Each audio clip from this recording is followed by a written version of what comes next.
Welcome to the Finding Financial Freedom podcast with the Frugal Physician, where Dr. Disha Spath will be your companion on this exciting financial adventure. Get ready to conquer debt, build wealth, and embrace a mindful spending lifestyle that will empower you to live life on your own terms. For over 35 years, Corporate Direct has been helping entrepreneurs and investors protect their assets and build real wealth.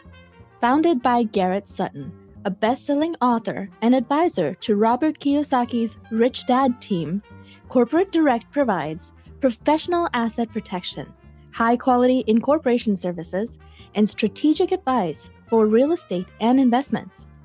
Corporate Direct also assists clients in meeting compliance requirements under the Corporate Transparency Act, ensuring federal reporting is handled with ease and accuracy. Anyone ready to start a business or protect their investments can call 1-800-600-1760 for a free 15-minute consultation or visit corporatedirect.com to learn more. Remember, call 1-800-600-1760. Corporate Direct, your trusted partner in business success. Welcome to the Finding Financial Freedom podcast with the Frugal Physician, the podcast where we empower you to take control of your finances and create the life you've always dreamed of. I'm your host, Dr. Disha Spath, and today we are thrilled to have an incredible guest joining us, Prisca Benson. Prisca is a nurse, a passionate money coach, and the founder of Our Green Life, where she empowers professional women to create financial plans that let them live their best lives now while securing their dream futures. Despite facing her own financial challenges, including unnecessary debt and poor saving habits, Prisca made an incredible turnaround, growing her investment accounts by over $370,000 in just 6 years.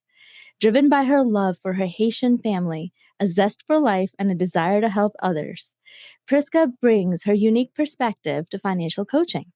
Prisca, welcome to the show. I can't wait to dive into your story. Thanks for having me, Disha. It's my pleasure. Can you please share a little bit about your background with our audience and about what inspired you to become a money coach? Yes, so I graduated from nursing school in 2011 and came out with an income that was more than both my parents combined.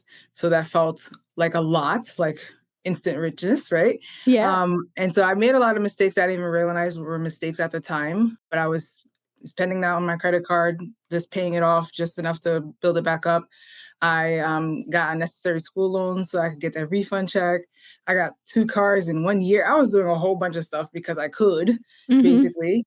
And then I didn't have really any guidance in terms of like what's the best way to do things or anybody telling me I shouldn't do things that way. I was kind of figuring it out on my own. And that's kind of a consequence of being first gen, like this is a whole new society to like grow up in. Totally. So then when I got married 2 years later, my husband didn't have any debt. And I was like, okay, like this is a different way of living. And like he could use his paychecks to do stuff. I was like, okay. So I started getting more intentional with my money. We kind of worked together to create kind of a lifestyle that we wanted. But then even then, like I was looking like 5 years later from then, and I'm like, I still don't feel like my net worth kind of represents what a Northeast nurse kind of should make. People kind of assume you're rich when you're in this area and you're a nurse. I'm like, my accounts don't say so. Because I was not intentional about investing. So I started listening to some personal finance podcasts like Her Money and Choose FI. And that made all the difference. And that knowledge that I gained led me to make conversations at work about money where I realized a lot of people don't have this information. I wasn't the only one that was lacking it. So that's what led me to become a money coach. What you've said is so relatable because I remember before getting into the physician finance or finance community in general, when we grew up, it was almost like an accomplishment when you qualified for a loan, right? And, people would be like, oh yeah, I got this, car and with a loan. And they were like really proud of that, right? Like, I mean, that growing up, borrowing money was like a sense of accomplishment. Yes. Well, to be honest, a lot of people can't get loans, and that's a big problem. Okay. And I don't want to minimize that. But if you don't need the loan, it's not an accomplishment, right? Yeah. It's a setback, but it's disguised as an accomplishment. Yeah. You're going to be paying money to someone else and the thing you're buying is going to cost you so much more because of interest.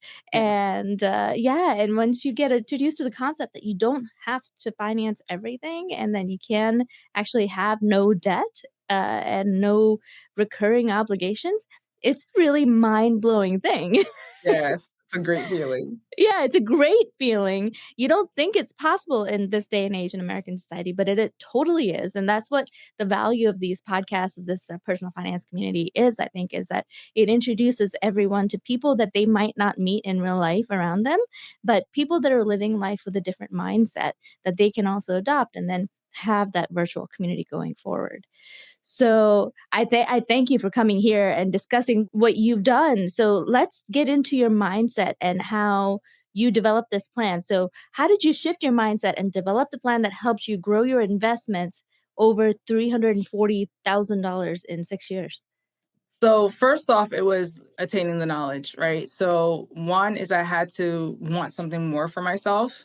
And that's why I actually started looking into these personal finance podcasts to see what I was missing. What could I learn to make my life reflect what I was hoping it to look like? I wasn't intentional before. Now I was already being more intentional, but why is it that I still don't feel like rich, Yeah. after many years in nursing? It's like, why is that not happening? So the first was to seek out that information. And so that's when I started listening to those podcasts. Then the second thing I had to overcome is the podcasts I was listening to were all for people not of color. So it's like, is this realistic or real? Like, is this relatable? And I decided for myself that who cares? Okay.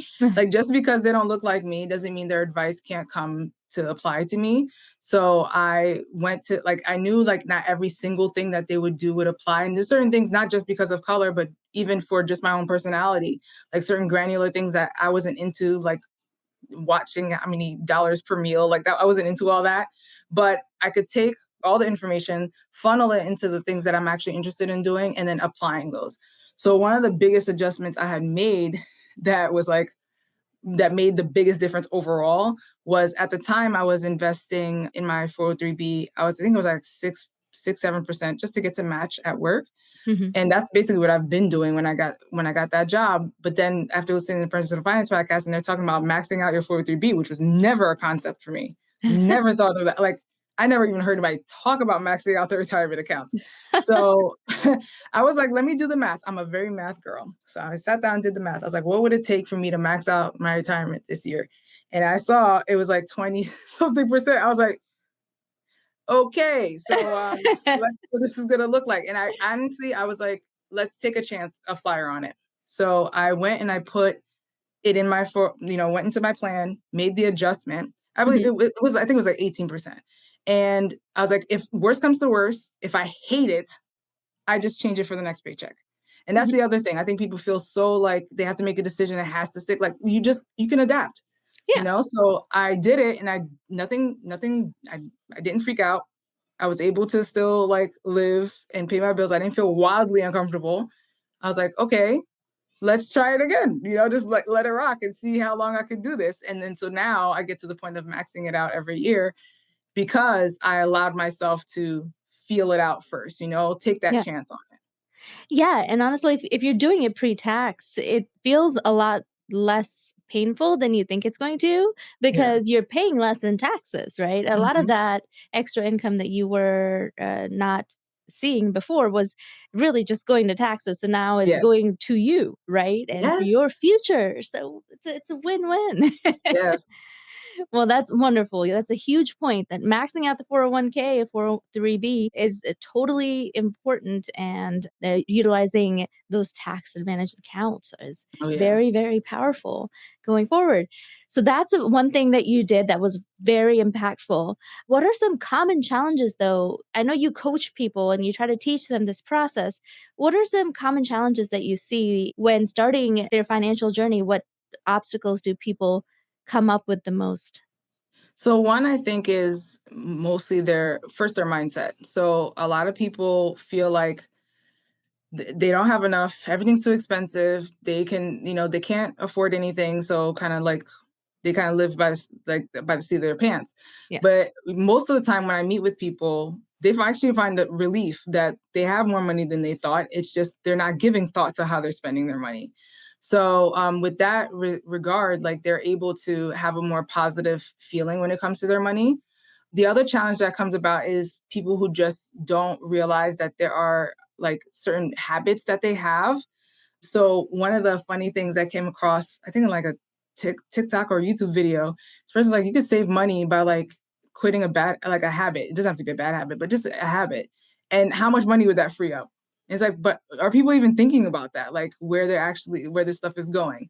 So, I think the mindset plays a role on both ends, where it's either they're not giving thought or they're giving so much thought that it stresses them out and it's making them like inactive or just terrified to even look at their money. So those are like the main two things I see come up. Yeah, absolutely. Being terrified to look at your money and like seeing where things are going was a huge hurdle for me because I didn't even know how to get started like looking at my accounts and where they were and just like finding the login information was the first challenge.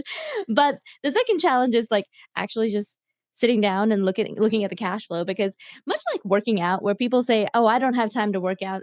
It's mostly because they're not actually trying to make that time or Yes. looking at their time, looking at their calendar and seeing where they could squeeze it in. And, Yes. and the same thing with like saving money and budgeting is just looking at the calendar or looking at your accounts and seeing where the money is going and that makes it possible. That's the first step to making saving more Mhm. money possible. So I know that you have a budget method and you emphasize making budgeting enjoyable and stress-free. So can you tell us a little bit about that, how you do that? Yeah, so the way I started when I did this was, of course, you always start with friends when you first start, like your business venture. And I was working out a budget with someone, and she's like, I really want to I want to keep the juice bar. And she thought I was going to take it away. I was like, no, like the whole idea is like you need to live while you're doing this and you need to enjoy the process or else you're not going to maintain the process. Yeah. And much like in, with healthcare, maintenance is so important to prevent like problems down the line. So this is why this is like built into the budgets I create for my clients is that like, what are the things that are important to you? What are the things that bring you joy? And let's make sure we can factor that in so that it doesn't feel as terrible. Yes, sometimes depending on the case, we may have to decrease something, be more intentional about something, but it doesn't mean we will not eliminate all the fun. I just don't believe in the rice and beans budgeting where like you just sacrifice everything. Yeah. Not to knock the people who are willing and able to do it, but that's just not how I do things. So don't expect that from me. Yeah. I feel like it's so important to like be able to do things while the other things can happen. Because some of the money goals, especially like saving for retirement, depending on what debt you've amassed, those could take years to accomplish. So I don't want you to lose momentum like in the journey. Totally, girl. I totally relate to that. I mean, you and I both being in healthcare, we've seen people walk in having no idea what's going on in their bodies, but something's hurting. And then Hmm. a scan in the ER shows that they're eaten up with cancer and, Yeah. they have very little time to live. This happens regularly on my shifts. And, Mhm. and people die suddenly, life is short and we can't predict how long it's going to be. And the bottom line is money is a tool, not the Yes. end goal. Right. Mhm. So, yeah, you got to live that life when you have it as well as plan for the future. It's totally possible to do both, but I totally agree with you that, cutting down everything all at once while I've done it in the past, and it's possible to still have fun and live while doing that, but you have to be really intentional about making sure that you are living and not just shutting down everything when you're Yeah. doing that because you need to continue to enjoy life. And that's actually what gives you the skill, right? Budgeting with Oh yeah. mindfulness for the today is what gives you the skill to continue it for the rest of your life. Agreed. And to add to that too, like when you do get to the point of reaching your goals, you're gonna spend more money on that side, right? Because you have accomplished the debt freeness. Maybe you're already maxing out your 403b and you have extra money left. What are you gonna do with it? Now you enjoy it. But Right. if you get so used to like the scarcity part where it's like, no, everything has to go towards a goal. Like what happens when the goals are accomplished? Right. Like, And then they find themselves lost because they don't know how to yes, spend, right? You've yes, got to exercise that spending muscle a little yes. bit. Here's a question. What's the true cost of not having a plan for your finances? With Facet, you don't have to leave that to chance. With their flat fee membership model, Facet is building the future of financial planning. You'll get access to a team of certified financial planner professionals and guidance across tax planning, estate planning, and more. No commissions, no hidden costs, just expert advice that evolves with you. Take the next step in securing your financial future and check out which membership option is right for you. Visit facet.com/frugalphysician today. That's facet.com/frugalphysician. Well, let's talk about your framework. You talk about if someone's completely lost in their finances and they're listening to this and they want to get started, you've developed a 4-step framework. This includes assessing, streamline, apply, and reassess. Can you walk us through this process and how it transforms your clients' financial lives? Yes. So when a client first comes to me, the first thing that we do is we actually fill out a paperwork, like some paperwork, it's digital, by the way. But fill out paperwork just so I could get an idea of what their goals are and then to also get an idea of what their expenses are. And so by looking at this, it's a kind of like a third party view of like your finances to see like, hey, is there ways that we could improve? What are the problems that are making your budget not work? What are the parts that are working when it comes to your budget? So that's kind of the assessment part where we're just seeing where we're at right now. Then when it comes to streamlining, we're trying to make things as simple as possible. So I try not to like micromanage all the categories in a budget. I like to keep it as simple as possible to make it as easy as possible to implement. And then to like, even with the finances, like, is there ways, like, depending on how many cards, how many accounts they have, like, can we whittle that down? Because what happens is that people then become confused. If they have money going in this account, this account, this account, this account, then it's like they have no clue where it's going at all. So still working with the client, I'm not going to make you do anything when it comes to like closing certain things, but like, hey, is there a way we can make this process smoother? Maybe there's one origin part for the money and then it goes this way versus money. Like sometimes people have paychecks that like divvy up to like different accounts. It's like, whoa, like let's try to maintain control here. So those are the things that we do during the streamlining phase. And then it's applying. So like making sure that they actually go and do the thing. So this may be setting up accounts. This may be like calling like the credit card company to try to decrease their debt, their interest rate. Or maybe it is like opening up their investment account that they've been talking about opening up, but they never do because there's nobody holding them accountable to it. Right. So it's all those things that we do during the application phase. And then we go back during the reassess and make sure that the things that are in place are working. If there are things that are not working, how can we tweak them to make them better?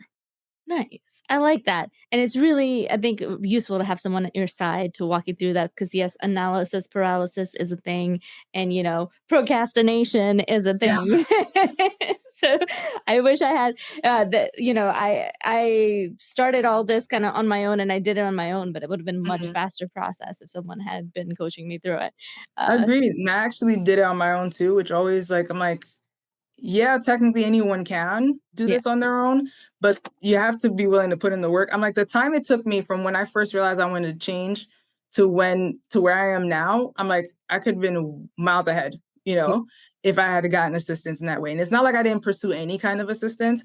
We met with a financial advisor but the thing is they kind of, at least the one I met, kind of want to do things his way. And I'm like, I have a way. And like, if we're not going to get, like find a middle ground here, then it's not going to work. So that's kind of probably part of the impetus for me learning to do it by myself because I wanted somebody to work with me. And that's kind of the difference. I feel like coaching, it leans more towards that. Like, let's work with you to see what we can do to accomplish your goals versus like, there's one way I know to do it. And that's the way you should do it too. Right. Yeah. And a lot of financial advisors don't really want to dive into the budgeting aspect of it and lifestyle aspect of it. They'll tell you. Yeah, exactly. They'll tell you like, yeah, you need to save more money and you need to look at your budget, but they're not going to walk you through it or, help you set up those accounts to make savings automatic and that kind of thing. So I think this is a very valuable thing. You mentioned cards and too many cards, and I happen to know that you're passionate about using points and miles to travel. And this is something that I struggle with because I always open up cards for the sign up bonuses and then like have a bazillion cards sitting around and, and I'm afraid I'm going to lose one and not know it. Can you share, can you share your best tip for someone wanting to explore miles and points for travel and how to keep up with all these darn cards? Yeah. So I am kind of a neat freak about this stuff. So I actually have like a Google Keep where I Nice. keep like the names of the cards and like what I should buy with each thing so that I could like maximize points. Most of the stuff, like the most popular cards that like kind of fit everybody is like the Chase Sapphire Preferred and the Capital One Venture, because their fees are nominal, especially for what you get out of it. And so like if you want to keep it simple, the Capital One Venture kind of covers everything and everyone, like every expense that you put on there, you get the 2x miles. But if you want to like get in the weeds and like really like maximize and stuff, there are actually, just come into my world, you can just DM me on Instagram and I know people that can help you. I like, because I'm in the money space and I have friends that do this 24/7 that could really get you going. Yeah, I'm so about like if you're gonna spend anyway, and I think this very, very important point that I keep rehashing about points and miles for traveling is that this is money you are going to spend anyway and have budgeted for. Please don't use cards to finance your lifestyle, right? Yes. This is not a way to borrow money. This is definitely a way to just take the spend that you were going to do on your debit card anyway and just put it on a credit card and then pay it off at the end of the month, because Yes. otherwise you will lose at this game. Yes. Yeah, there- nobody should be in debt and then saying that they're spending money on their cards for points. It just doesn't, the math does not math. And then also the other benefit of credit card is just like people don't have direct access to your bank account. So whether or not you're doing it for points or not, unless like I will encourage a client not to use a debit card unless they find like they literally cannot do the credit card thing. And if that's the case, until they start developing that skill and that muscle to control their spending, debit card it is. And that's what I'm talking about by flexibility. It has to happen. Yeah, absolutely. So tell us about a great redemption that you've recently done and how you got there, A great redemption. like for travel.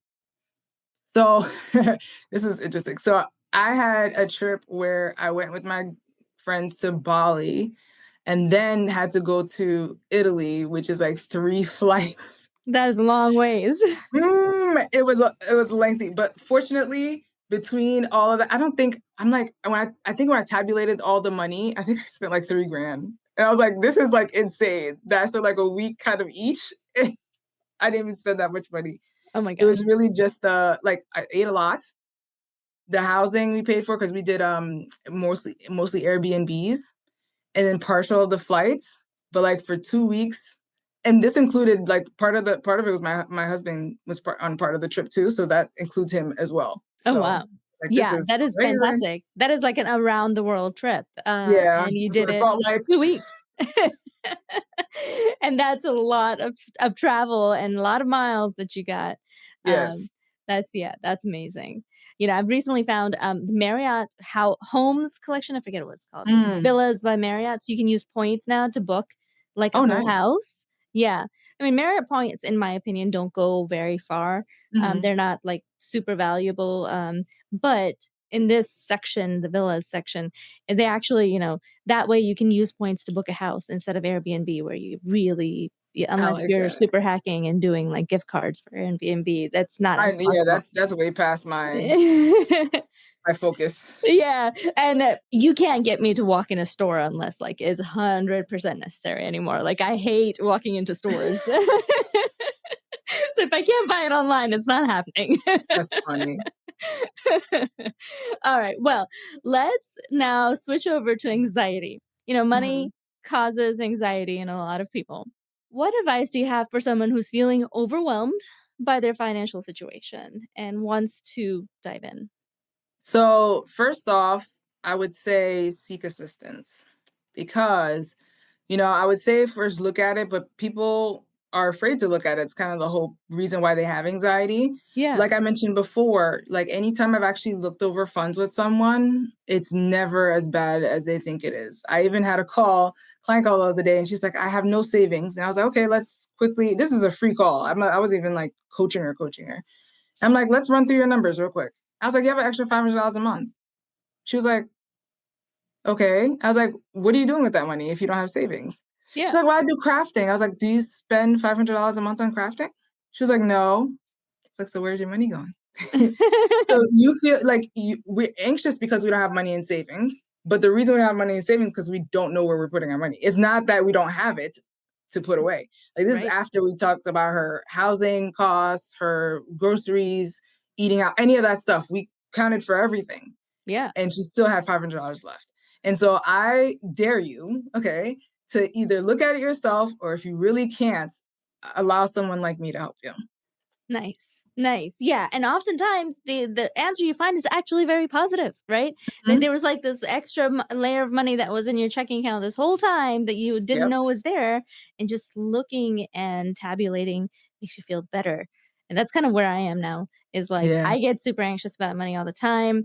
And whenever I run my budget, I'm like, okay, we did all right last month. We Yeah, saved even something. one of my clients I met with, we didn't even do an official budget for her because her questions were more towards like investing, like learning, because she had someone that she invests with and she just wanted to understand it better. So we were going through like the concepts of it. She texts me a few weeks later. She's like, I love this budget thing. She's like, I don't stress because I know like the money's there, you know? Yeah. Like that is like that's what a budget to people, like when they hear the word, it's like ick and it feels restrictive, but it's like, no, I get to know what's going on with my money. Like that's so Right. free. And knowing that you have enough money to spend the next month, like that's what's Yes. actually made it easier for me to have a little bit more frivolous spend. I was like Yes. really bad at that, and like really bad at prioritizing self-care and like things that I Mm. enjoy. And I would like deprive myself for the longest time. I'm like one of those people that like puts off buying something new as long as possible. And running the budget makes me know, okay, you can afford to buy those new tennis shoes. I just got my new Yes. tennis shoes, but I literally like I wore them down until they were like the back was so worn through that it was digging at my heel, you know? Oh, geez. Yeah, I know I should have replaced them like at least 6 months ago, but you know, that's the thing. Like I have this scarcity mindset. So like budgeting actually helps me get out of it and like go Hmm. buy the freaking shoes. What are you doing? Yeah. You know? Take the feelings out of it. You know, feelings and money go together, but they each have their place. So you can feel the things, but then you can look at your budget and see what the things actually are.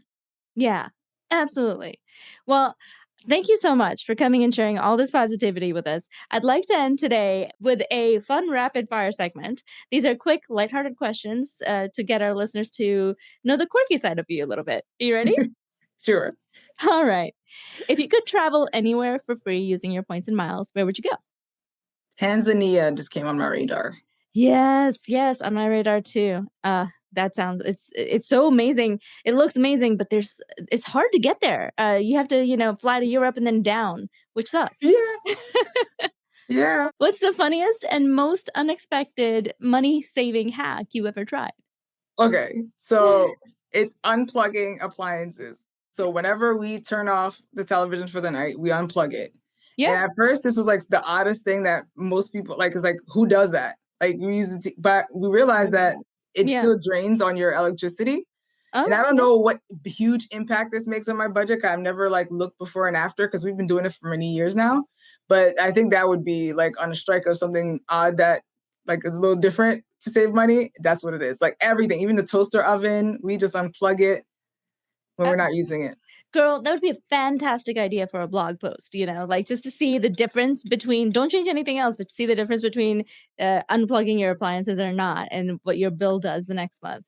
Thank you. I'll see if I do that. And not right now because we have Christmas lights on. Once the Yeah, of Christmas lights course. go out. It's gonna throw off the study. Exactly. It's not controlled. All right. If your dog, Sasha, could talk, what would she say about your financial habits? She would say, Mommy never lets me get vaccines at the vet. Such a markup. I take her to Petco, or like my town has like a free rabies clinic. So Girl. I refuse to do anything as much as possible. I take her to the vet for the checkup and try to leave because you'll never spend less than $1,000 in there. I know. It's so true. It's such a racket. That's a great idea. I didn't realize Petco did immunizations just like our pharmacies do human Yep. immunizations. Okay, I'm going to implement that for sure. Yes.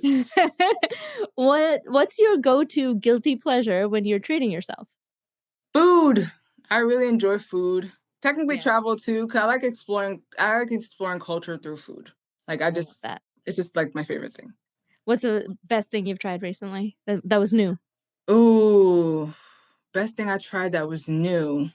So we went to Bali we went to the sushi restaurant that had like a taco kind of sushi. It was just like the best. Like I was like, this is unreal. Like I don't even know what they kind of wrapped it. It was all sushi stuff, Yeah. but it was crunchy on the outside and it had the fillings on the inside. I don't even know what the name of it was, but I enjoyed it. I saw a video and it's like great ASMR when I watch it. Like, Oh yeah, I know what it's you're a great talking experience. about. Yeah, we I just did love a it. omakase sushi Yes, restaurant. yes, Yeah, and it was like outside was like seaweed. It was like a crispy yes, seaweed, and then there was like rice and like stuff in it. Yeah, yes. yeah, Oh, it it's was so so good. good. All right. If you could use one financial tool or app for the rest of your life, what would it be? My favorite, I pimp this all the time, is Monarch Money.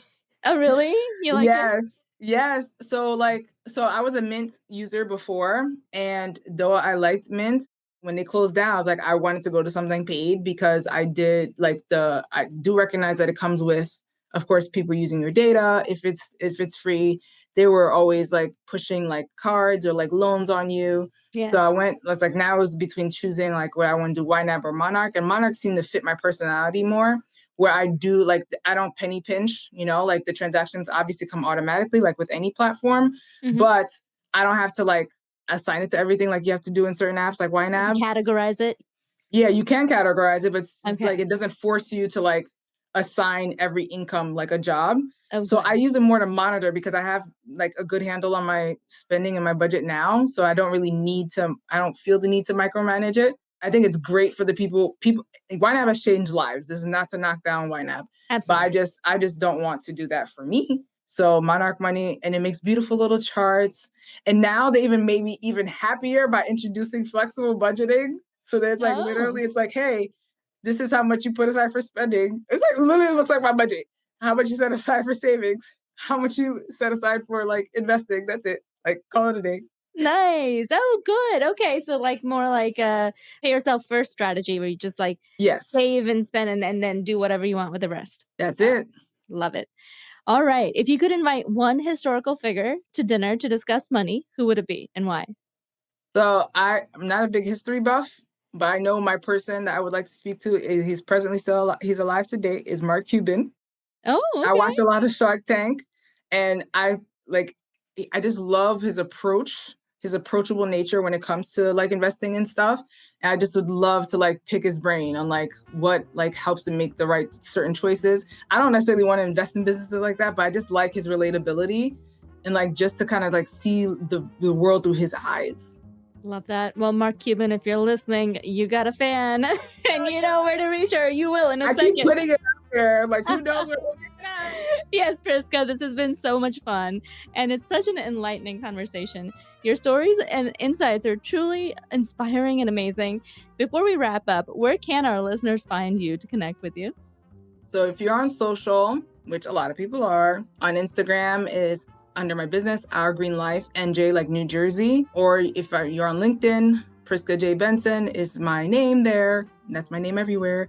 And then, and in those locations too, if you want to join my email list, the links are there so that you can grab your freedom guide and let's get started feeling better about your money. Yeah, I like that. Thank you so much. You're Fantastic. welcome. Thank you for joining us, Prisca. And thank you. Okay, I'm going to do that again. Fantastic. Thank you so much for joining us today, Prisca. Thank you to our listeners for tuning in. If you enjoyed this episode, don't forget to subscribe, leave a review, and share it with someone like Mark Cuban who could use a little financial inspiration. Well, not like Mark Cuban in that case. Until next time, here's to building the life of your dreams, one financial step at a time. And don't forget, stay frugal, y'all.